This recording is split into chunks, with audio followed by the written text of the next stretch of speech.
Nous parlons cette fois-ci aujourd'hui de l'homme de bien doit disparaître du pays. Oui, l'homme de bien doit disparaître du pays. Cela vous paraîtra ambigu de l'entendre, mais c'est ce qui se passera si les choses ne changent pas positivement.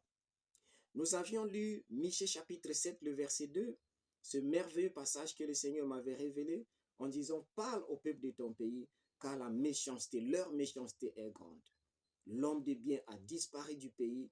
Ils sont en embuscade pour faire le mal. Ils se tendent les pièges les uns les autres. Nous avions déjà parlé de ces passages-là. Donc le mal, quand il prend de l'ampleur, l'injustice, les antivaleurs, tout ce que nous voyons, quand ça se développe, qu'est-ce qui va arriver? La conséquence ou le risque, c'est que l'homme de bien doit disparaître du pays. Qu'est-ce que cela sous-entend?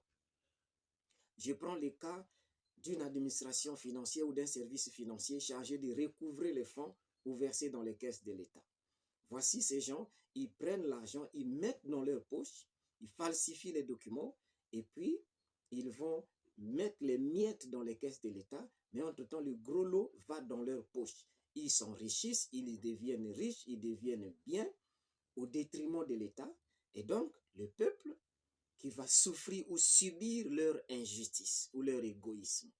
Il y aura le chômage, je vous en prie, le manque de travail, le peuple va souffrir et d'autres sont riches, ils sont heureux, ils se glorifient, ils se vantent parce qu'ils sont dans une position favorable, mais qui n'ont pas mérité.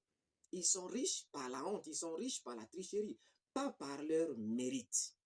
Donc, ils s'accaparent un mérite qu'ils n'en ont pas. C'est plutôt la honte. Mais c'est ainsi que les choses vont. À supposer que dans ces services-là, il y ait quelqu'un qui puisse vouloir appliquer la loyauté. Il veut faire preuve de loyauté, d'honnêteté, et donc il va s'opposer aux autres que ce n'est pas ainsi. Les lois ne disent pas ça ainsi. Nous devons verser l'argent dans les caisses de l'État. Cette personne va s'attirer des foudres sur elle. Cette personne va subir les menaces des autres. Tout le monde va s'insurger contre lui. C'est comme si c'est lui qui fait mal. C'est comme si c'est lui qui ne comprend pas les choses. Et pourtant, il veut défendre la loi, il veut défendre la justice. Donc, faire ce qui est bien devient mauvais et faire ce qui est mauvais devient bien. Donc, le mal est devenu le bien est devenu le mal. Et ça devient difficile et très dangereux dans ces cas-là. C'est ce que nous entendons parler en ce moment à l'hôpital général de Dolisie. Courage à ces jeunes qui a dénoncé la fraude ou la corruption qu'il a remarquée. Et aujourd'hui, d'autres vont avoir des réactions négatives à l'égard des personnes qui veulent être loyales. Mais si l'on veut bâtir une nation, on ne pourra jamais la bâtir dans des pratiques honteuses. Il faut bien que la loi et le droit et la justice soient appliqués. Maintenant, où est le mal lorsque on vient appliquer le droit et la justice? C'est pourquoi je dis l'homme de bien doit disparaître du pays. Si ce n'est que de cette façon-là que les choses doivent être conduites, que l'on doit gérer les choses ou les finances publiques, c'est que l'homme de bien doit disparaître du pays parce que chacun va se laisser prendre par la peur, il aura peur d'intervenir ou d'agir dans la loyauté parce qu'il sait que si j'agis dans la loyauté, j'aurai des problèmes. Alors c'est quelle société? C'est quelle nation? Quand vous défendez ce qui est juste, vous devenez la personne à abattre. Vous ne voyez pas que c'est le monde à l'envers. Non. Si nous voulons que les choses marchent, il faille bien que le droit et la justice soient appliqués à tout le monde. À tout le monde, pas à une catégorie de personnes qui sont faibles et qu'on peut facilement les faire juger, mais ça devrait être sur tout le monde. Sinon, l'homme de bien doit disparaître du pays. Il y aura des gens qui n'auront pas ce courage de dénoncer une telle fraude ou une telle corruption parce qu'il sait que si je le dis, c'est moi qui aurai des problèmes, c'est moi qui va souffrir, et donc mieux vaut de laisser ça comme ça. Et ça sera la honte, ça sera la destruction. Et ne vous en faites pas, le mal que vous sémez, vous allez les récolter. Que vous le voulez ou pas, vous allez les récolter. le mal retombera sur vous en force un jour. Un jour, ce mal retombera sur vous.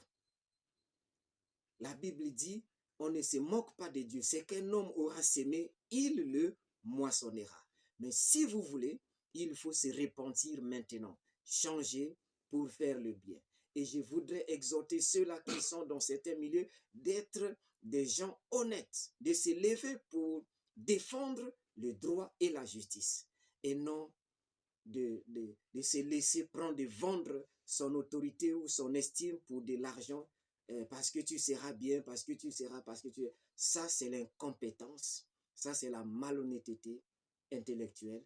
Mais nous n'avons pas besoin de ça, on a besoin de l'élévation de la nation, du bien-être de chacun dans une nation. Et il faut qu'il y ait des hommes de bien. Mais si ça continue dans ces pratiques que nous observons, c'est que l'homme de bien doit disparaître du pays. Et si l'homme de bien doit disparaître du pays, attendons-nous au chaos. Attendons-nous au chaos parce que nous-mêmes, nous l'avions cherché. Tout le monde voit, assiste, regarde, on sait que c'est mal, on sait que c'est pas bon comme ça, mais on le fait. On alloue un crédit à telle administration, on a un budget pour tel établissement hospitalier ou encore scolaire, mais les gens prennent cet argent, vont s'en servir avec sans problème, sans s'inquiéter. Alors c'est la jungle et c'est la honte.